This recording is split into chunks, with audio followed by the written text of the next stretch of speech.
than a speeding bullet. If you only knew the power of the dark side. More powerful than a locomotive. Hulk! Smash! Able to leap tall buildings at a single bound.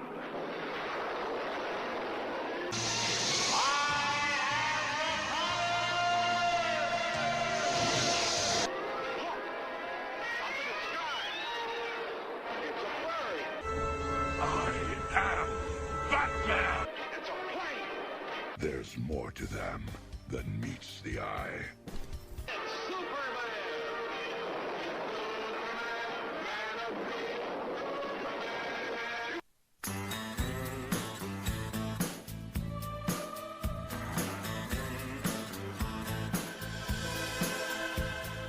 Tweeter and the Monkey Man were hard up for cash. They stayed up all night selling cocaine and hash. To an undercover cop who had a sister named Jan. For reasons unexplained, she loved the Monkey Man. Tweeter was a Boy Scout before she went to Vietnam. And found out the hard way, nobody gives a damn. They knew that they'd find freedom just across the Jersey line. So they hopped into a stolen car, took Highway 99. And the walls came down all the way to hell. Never saw them when they're standing, never saw them when they fell. The undercover cop never liked the Monkey Man. Even back in childhood, he wanted to see him in the can. Jan got married at 14 to a racketeer named Bill. She made secret calls to the Monkey Man from a mansion on the hill. It was out on Thunder Road, Tweeter at the wheel. They crashed into paradise, they could hear them tires squeal. The undercover cop pulled up and said, everyone is a liar. If you don't surrender now, it's gonna go down to the wire. And the walls came down all the way to hell. Never saw them when they're standing, never saw them when they fell.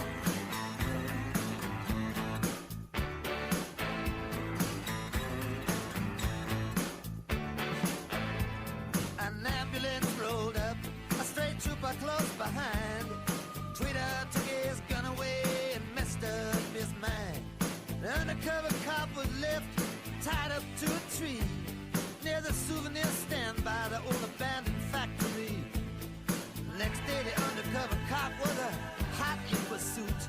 He was taking the whole thing personal, he didn't care about the loot. Janet told him many times it was you to me who taught that Jersey anything's legal as long as you don't get caught. And the walls came down all the way to hell. Never saw them when they're standing, never saw them when they fell.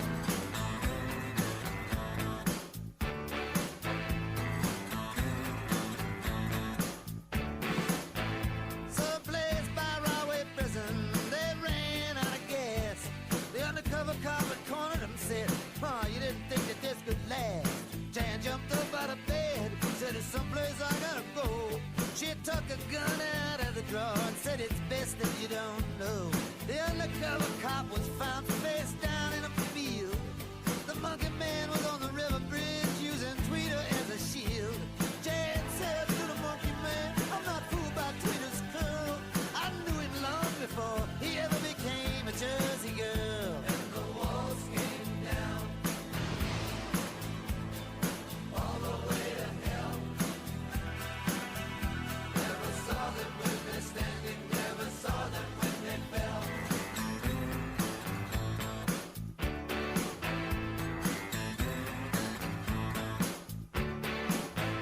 Now the town of Jersey City is quieting down again.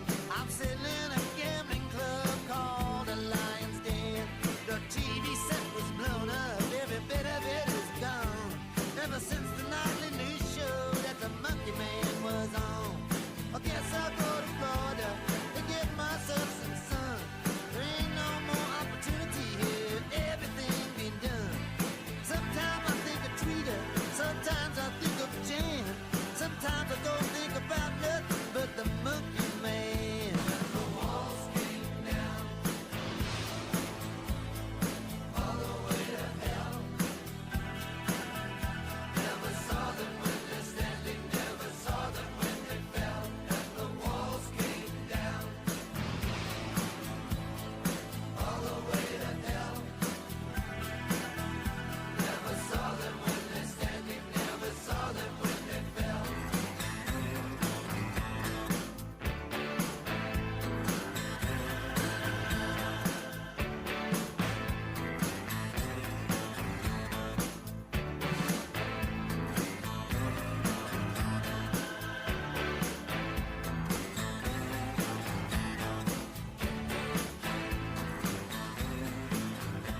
Hey there, boils and ghouls. Here we are at another excellent Chuckles Crypt show here on Rhode Island Free Radio.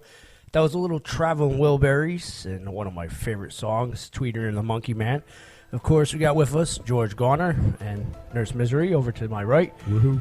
We are going to bring up a subject in a little bit, one that needs to be touched on. See, we are a comic world and all things nerdy, so we're going to get to this. But at first, I think I would like to start a segue out about the movies I have caught this week. And yes, The Avengers being one of them. And Yep, with, same here. With all anticipation, I'll get to that in a second. But watched a couple awkward ones on Netflix. One I can't remember the name of, but one that stuck out in my mind that I watched was called Stakeland. This was like a vampire zombie hybrid. And it, about 2.5 hours, Nurse Misery? Give or take. Almost 3. Really, really good movie up until that last second. It was literally the last 60 seconds make And- you want to cry. Don't you but hate when that happens? Oh. the rest of it was so amazing, I can just stop at 60 seconds before that and be okay with life. And it I'm was hoping- that good, I could ignore the bad ending. Right, and I'm hoping the reason he did this is to make a sequel to it, because it is a definite new outtake on vampires. Is there such a thing? There is. This guy has reinvented the wheel for us, and I enjoy it, the way that he set it out and put it in your face. It's, Okay, so is it something we can discuss, or is it just one of those see the movies? see the movie, and it is not your typical romantic vampire Okay, movie. they've gotten away No, from that. I don't- It's Okay. way away from that. It is not your typical, like, it's, they don't give too much reasoning how the vampires come to be. I mean, there's no background story. It just, the movie starts, boom, You know, there we they were are. talking about that exact thing last show, that we're sick of background stories. Yeah, there's very little background to it. It's in your face within the first 3 minutes. And it is And gory. it continues to be in your face. It is definitely very similar to Wes Craven's Vampires gory. And they managed to find... Now, you said vampire zombie hybrid. Does that mean they make a connection between the two concepts? Or? No, there is no connection, but it does take a little bit on what the zombie movies do with the virus. That's all I'm going to leave it with. Gotcha, okay. I'll That's watch it. that's the only part that they take away from the zombies, and the fact that the things actually hunt you in herds. So it's not like one yeah, like vampire picking you off at a time. It's the intelligence factor is kind of what changes it a little bit. So Yeah, it's they- more they the aren't zombie intelligent. mentality, but vampire power. Okay. And it's really, really good. I wish I could remember the name of that Insane Asylum one we watched, because that was incredible, too. It had an awesome cast on it. I'll have to remember and put it up on the blog. That was good. I also watched a two-parter that the nurse got me, Superman Batman comic. Yes, it was a cartoon movie where the Joker almost takes down Superman. That was a good one. That came out probably, I'd say, 1990, so it's been out a while. I just finally caught it. I'm catching up with things, guys. Catching up with the times. However, The Avengers, I cannot say enough positive feedback for this. I went into this thinking, George, that they were going to screw with Ultron's colors. They were going to screw with his way of being. They're going to screw with the Vision storyline.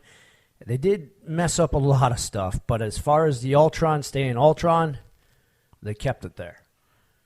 And I enjoyed that. Okay, if I was that E-bit fat guy that always rates movies, I would, with a thumbs up or thumbs down, I would say I love the original, the first Avengers, and this one I didn't like quite as much, but it's up there. Yeah, It had really good stuff in it. You're right. It wasn't as good as the first one, but it still keeps your attention. And with me, I love violence and I love fighting, and there's nothing but violence and fighting throughout this whole damn movie. I mean, there's a couple little breaks here. Except that there is. See, that's the same mistake. I mean, I know what you're saying, but that's the same mistake that some of the critics made when they were talking about, it's just that. Well, it's not. Every so often, there's some, character moments. A little bit. Which moves just enough. Just enough to keep it moving along. Right. And they didn't go into great detail on how Ultron came to be, which, thank you. Thank God. I didn't need that story, that great detail. They just put him there. They added a little comedy to the character a little bit, which is typical Marvel. And a lot of people say, I don't understand why they're adding comedy to a villain. Well, if you read Marvel comic books, villains do have their moments. Yeah, except that Ultron never did. Well, actually, Ultron was a pretty... They gave him it. I understand why, though. I mean... Someone needed the good one-liners. The only thing I would say that I didn't like about Ultron, and someone's going to kick me for this... I might agree with you. Go ahead. It did have a little bit of that Transformer. Thank you. Thank you. Transformer feeling to it. Oh, man, yeah. It wasn't so much the comic book as it looked like something Megatron may have given birth to. Yeah, I mean, it's perfectly clear to me that either somebody on the storyboard or the actual, creators, the actual graphic guys themselves, somebody came over from the Transformers series. Well, I mean, I don't know. It did. It felt, and the thing that gives it away, because I guess, and I was trying to figure out why, why was I feeling this so much? It's the way Ultron talks. In other words, the Transformers is the only series where the robots, their mouths move like humans, because they try to give it that cutesy look. You know what I'm saying? And that's the mistake they made with Ultron. In other words, they humanized them. They humanized them a little bit too much. But other than that, I got to say the movie's definitely a 9 out of 10. I mean, I can't give it a perfect 10 because I'm a comic nerd, and it does not follow the Ultron storyline at all. Well, I would give it the 7 out of 10 because I was actually that aggravated about, because I remember I predicted that I wasn't going to like the Ultron portrayal from the get-go. But I would give it a 7 out of 10, except that it gains back a point or two because there was this awesome, anybody that hasn't seen it yet, keep an eye out for it. There's this awesome action sequence around the middle with that runaway train. Yep. Like that, there's about 5 minutes of film in there. That's what a superhero movie action sequence looks like. Now, as far as I know, the next Avengers movies, for those folks that are fans of this, is not going to be the star-studded Avengers movie you got in Part 2. I thought not. A lot of the characters that are in Part 2 will not be in Part 3. So keep that in mind. And that's not just saying the actors. That's saying the Avengers themselves that you love from the first and second movie, more than half of them will not be in it. Well, which they basically gave you the lineup for the next movie in the last scene of this one. And that is your typical Avengers. If you're an Avengers fan, you know that there's 84 of them. So they're going to give you a couple more. For the looks of it, on the other good news, before we go down to a music break, I saw the listing for Captain America Civil War. It's something like 16 superheroes that they are putting in that movie. That is incredible. And when we come back from music break, I'll give you a list of some of them that they're going to be putting in there, and you're going to be shocked at some of the characters that you're finally going to get to see interact with some of the Avenger characters. But let's go down to a little Iron Maiden here on Chuckles Crypt, one of my favorite songs, and this one goes out to all the soldiers that have passed because Memorial Day is a couple weeks away.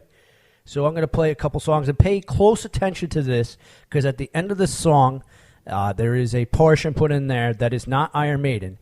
But if you can guess who the singer is at the end